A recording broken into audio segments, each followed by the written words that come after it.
हज़रत आदम अलैहिस्सलाम की तख्लीक से तकरीबन 2000 साल पहले अल्लाह ताला ने ज़मीन पर जिन्नों को आबाद किया। जब जन्नात ज़मीन में फ़साद फैलाने और आपस में कत्ल गारत करने लगे तो अल्लाह ताला ने इब्लीस को फ़रिश्तों की हमराही में भेजा कि जन्नात को समंदरों और जज़ीरों की तरफ भगा दो। इब्लीस ने फ़रिश्तों को साथ लेकर जन्नात को समंदरों और जज़ीरों की तरफ भगा दिया।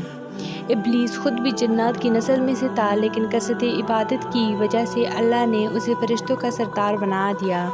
फ़रिश्तों का सरदार बनने की वजह से इब्लीस में गुरूर और तकब्बुर पैदा हो गया। उसने ये समझा कि मुझे आसमान और ज़मीन में इतना बड़ा मकाम इसलिए मिला है कि मैं अल्लाह ताला के नज़दीक तमाम मखलूक से अफजल हूँ। अल्लाह को इसका गुरूर और तकब्बुर पसंद नहीं आया और उसी वक्त अल्लाह ताला ने फ़रिश्तों के सामने एक ऐसी मखलूक को पैदा करने का इजहार फरमाया जो ज़मीन में अल्लाह की कायम मकामी करे।